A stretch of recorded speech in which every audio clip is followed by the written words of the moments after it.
Hi అండి. రండి ఇవాళ సగ్గుబియ్యం పూరీలు చూపిస్తాను. నేను ఒకప్పుడు సగ్గుబియ్యము 2 గంటలు నానబెట్టేసాను. ఇగో నానబెట్టేసి ఇప్పుడు మిక్సీ పడతాను. చూపిస్తాను రండి.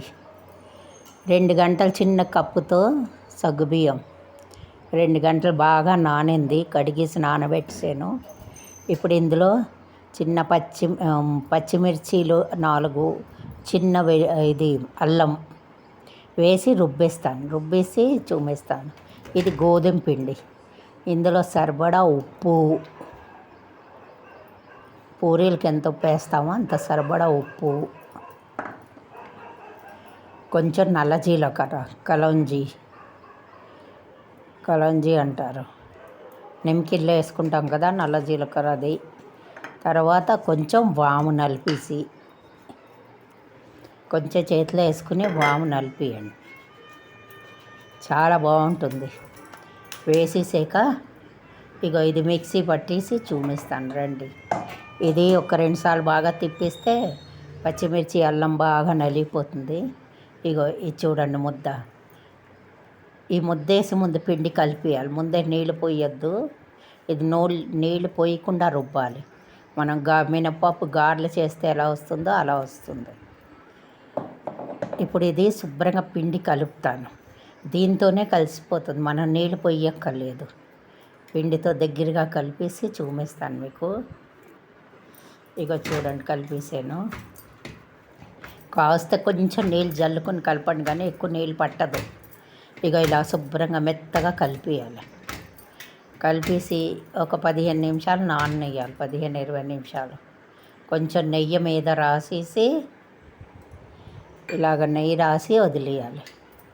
ఓ 15-20 నిమిషాలు నానాక ఇప్పుడు పూరీలు చూపిస్తాను. చాలా బాగుంటాయి, పొంగుతూ వస్తాయి సగ్గుబియ్యంది. ఎప్పుడైనా నానబెట్టే చెయ్యండి పూరీలు. పచ్చి పొడి కొట్టి చేస్తే అంత బాగుండదు, నానబెట్టి చేస్తే చాలా బాగుంటుంది.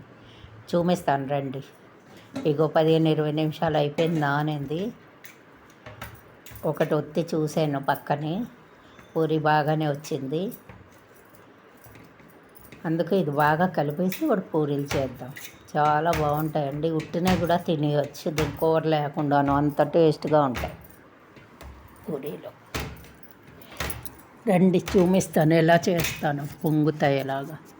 మీకు కావాల్సిన సైజులో ఉండలు చేసుకోండి. పెద్ద పూరీలు అయితే పెద్దవి, చిన్న పూరీలు అయితే చిన్న. మూత పెడుతూ పిండి ఉండలు చేయండి. రండి చూపిస్తాను. నూనె బాగా కాగున్నది, నేను కొంచెమే నూనె పోసాను. వీటిల్లోనే పూరీలు వేచుతాను. ఇది సన్ఫ్లవర్ ఆయిల్.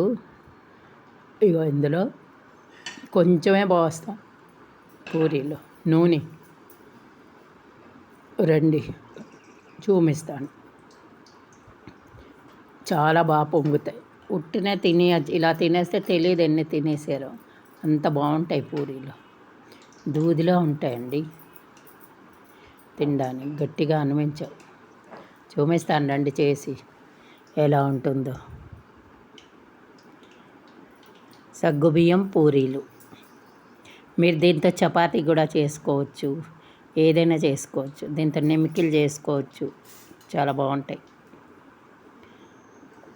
చూపిస్తాను వేగాక పూరీలన్నీ ఒక్కొక్కటి చూపిస్తాను వేచుతూను. చూడ్డానికి ఎలా బాగుంటుందో తిన్నాను కూడా అంతే రుచిగా ఉంటుంది. రండి చూపిస్తాను దగ్గరలో. ఇగో చూడండి ఇలా పొంగుతాయి పూరీలన్నీను, చక్కగా ఎర్రగా వస్తాయి పొంగుతూను. ఎలా చూడ్డానికి ఉందో అలా తినడానికి కూడా ఉంటుంది. జల్దీ మెత్తబడిపోదు పూరి. ఇగో ఇలా ఒత్తుకుంటూ మీకు ఎంత సైజు కాస్తే అంత సైజు నూనెలో వేసేసుకుని, నేను కొంచెం నూనెలోనే పూరీలు వేచుతాను. మళ్ళీ కొంచెమే మిగిలితే కూరల్లో వేసేయచ్చు. అందుకే నిండా నూనె పోసి పూరీలు ఎప్పుడు చేయకూడదు. ఇంకా సరిపడా పూరీలు ములిగిన దాకా అయితే చాలా, అంతే. చాలా టేస్ట్గా ఉంటుంది, మంచిగా పొంగుతాయి. సగ్గుబియ్యం నానబెట్టి చేస్తే, ఓసారి చేసారనుకోండి మీరే చేస్తారు సగ్గుబియ్యంతో. చూసారు కదా, అలాగే పొంగుంటాయి చాలాసేపు దాకాను. ఇక చూడండి ఎలా పొంగుతున్నాయి పూరీలు. అన్ని పూరీలు అలాగే వచ్చాయి. చాలా బాగుంటుంది. మన సగ్గుబియ్యం గారెలు చూపించాను కదా, అవి కూడా చాలా బాగున్నాయి కరకరలాడుతూ. చూసారు కదా, ఇలా దూదిలో వస్తాయి అన్నీను. చూడండి, లైక్ సబ్స్క్రైబ్ తప్పకుండా చేయండి మర్చిపోకుండా. చూడండి సగ్గుబియ్యం పూరీలు ఓసారి చేసి చూడండి ఎలా ఉంటుందో. మీ అందరికీ వచ్చే ఉంటుంది, రాని వాళ్ళ గురించి అని చెప్తున్నాను. అన్ని పూరీలు పొంగుతాయి, పెద్దవి చిన్నవి ఏ సైజ్ చేసినా మంచి పొంగుతాయి పూరీలు. హై ఫ్లేమ్లో పెట్టే చెయ్యండి. నూనె చల్లారితే మళ్ళీ రాదు, అందుకే ఎప్పుడు నూనె వేడిగా ఉండాలి. వేడి మీద పూరీలు వేయగానే పొంగుతాయి. చూశారు కదా, లైక్ సబ్స్క్రైబ్ తప్పకుండా చేయండి.